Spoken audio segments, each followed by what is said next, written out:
Secretary Rice, thanks for being with us this morning. 4 years now to the day since the first airstrikes on Baghdad. When you woke up this morning, 4 years later, what is the word that best summarizes your mood about this war? Well, I think perseverance. The fact is that we've achieved a great deal with the Iraqis, but there's still much more to do.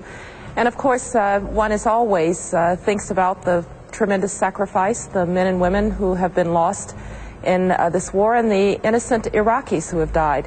But we also have to remember the 12.5 million people who voted, Iraqis who voted for a new government and a new life, and I think the new possibilities that are opened up by the Baghdad security plan, which thus far is well underway. This morning we read in The Guardian, and again it's symbolic, but a weightlifter and mechanic who was instrumental in pulling down the statue of Saddam Hussein has gone public now 4 days later, and he has said the situation is becoming more dangerous, it's not getting better at all, that Saddam was like Stalin, but the occupation is proving to be worse. The man we saw there pulling down the statue. I don't doubt that there is disappointment on the part of Iraqis and indeed Americans that the war has not perhaps gone better, that in fact we are not further along. But I think we have to remember that this is a very difficult process of taking a place that has lived under tyranny and violence for practically its entire history and getting to the point that Iraqis can solve their problems through politics. This is a new government that is committed now to a better life for its people. I think they're making some progress in these first days of the Baghdad security plan, although I would be the first to say there are still going to be hard days ahead. And we do have a more committed government, better Iraqi security forces, and frankly, more American help for them in the form of American security forces so that they have a new chance. We've just heard in the ABC poll and survey about water, electricity, a decrease in the number of kids now, decrease in the number of kids in school, and a decrease in the amount of adequate electricity. What do you say to the people of Iraq about the fact that 4 years later, the United States cannot supply them with adequate electricity? Well, it's obviously very difficult. The insurgents have decided to attack electrical supply. They've decided to attack oil supply. But I would just note one thing about the electricity. We know now that Saddam Hussein provided only 50% of the generating power needed throughout Iraq. And so while Baghdad was receiving all of the electricity that it needed, the rest of the country was not.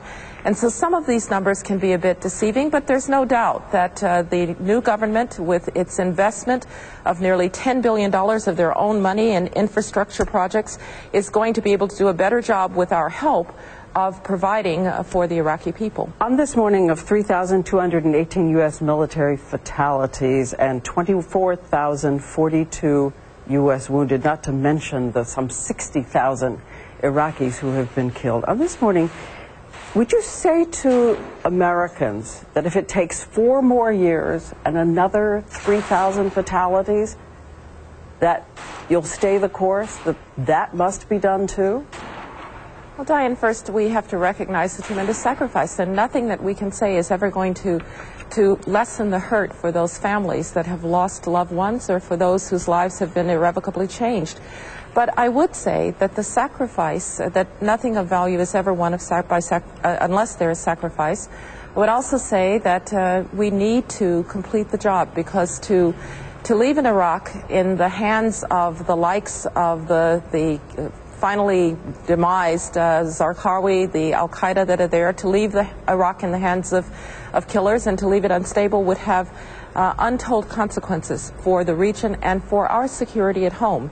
It's difficult, but we are on a course that the President and his commanders believe give the Iraqis a chance to build an Iraq that will be more stable, more democratic, a good friend for the United States, and most importantly then, a stability pillar in the Middle East so that America can be safer. Secretary Rice, again, our thanks to you for joining us this morning.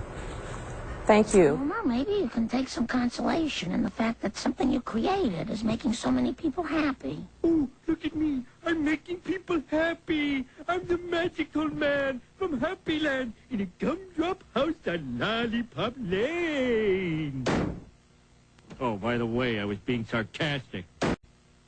Oh, by the way, I was being Country sarcastic. that you see beneath our feet here, often at great risk at a time when reporting in Iraq is dangerous. ABC reporters traveled to every province in Iraq, almost 24 cities. And what emerged is well, as you can imagine, a complex portrait with strong signs that hope among the Iraqis is fading and fading fast. Just 39% say their lives are going well. That's down from 71% 2 years ago. Huge collapse there. And as we begin this 5th year of the war, a reminder of the death toll for U.S. servicemen and women. Now 3,204 U.S. military deaths, more fighting ahead.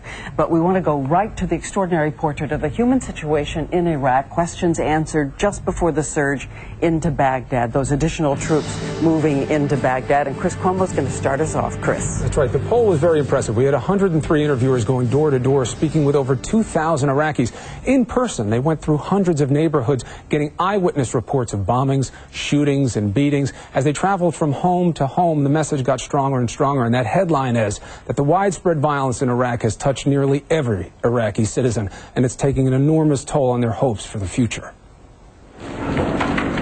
Pollsters bravely canvassed Iraq, from the relative quiet in the north, where the region's peace is a source of pride. By violence, they will never achieve anything, this barber says. To the dangerous streets of the western provinces and Baghdad, where this ballet teacher is living on edge. I'm beginning to lose hair. My nerves are not the same. Even this policeman says no one can feel safe. It's a sentiment that pollsters found widespread in Iraq. According to the ABC News USA Today survey, 80% of Iraqis report attacks nearby, while a surprising 53% say a close friend or relative has been hurt or killed in the current violence. A feeling of fundamental insecurity that has sent Iraqi optimism plummeting. In 2005, 64% said they expected their lives to improve. Today, only 35% expect any improvement over the next year. Our poll did find positive signs as well. There are now 268 independent newspapers in Iraq. Before the war, there were none. And now 89% of Iraqis have cell phones, up from just 6% 3 years ago. Still, for many Iraqis, there's little hope for the future. For the first time, the number of people who say life is better now than it was under Saddam Hussein has sunk to an all-time low of just 42%. But again, that's a dramatic collapse of confidence for Iraqis themselves, all because of the violence in one central part of the country, primarily. Pretty much. In the north and the south, it's relatively safe for various reasons. 80% of the violence is here in the central and western part of the country. Right. And the concerns are twofold. One is the obvious one, the military, the insurgents, the bombings. But what surprised me when I was on the ground there are the number of people who are worried about day-to-day life concerns. Will you help us go to the market? I don't have water, I don't have power. And you can see those numbers that we also revealed in the survey. Yeah. Very simple things that you worry about in day-to-day life that we take for granted. Water. 30% of the people have access to clean water. And again, that number mostly in the central part of the country, worse once you get outside 30%. of it. Very low. Now, when you start to deal with power and how, you just fuel your life through power, right? In 2007, now 88% of the people don't have enough power. 2 years ago, only half the country didn't have enough power. So that's disappointing, especially from the American perspective. So it's getting worse again by almost half. Right. And that's the concern. And now, very important, schooling. Are kids going to school? There's an attrition rate now. Kids are being pulled out of schools. You look at school attendance, 2005, 3 out of 4 kids. Now only 30%. Who's teaching them to ignore messages of hate? Who's giving them the education that will help them build their own future? Scary statistic. And again, so many of them not going to school because their parents are simply afraid to take them there. They can't get there. They can't get there safely. Right. It keeps making me think of this picture over here of the kids walking alongside American troops and looking at them and the comparison of the security and the kids.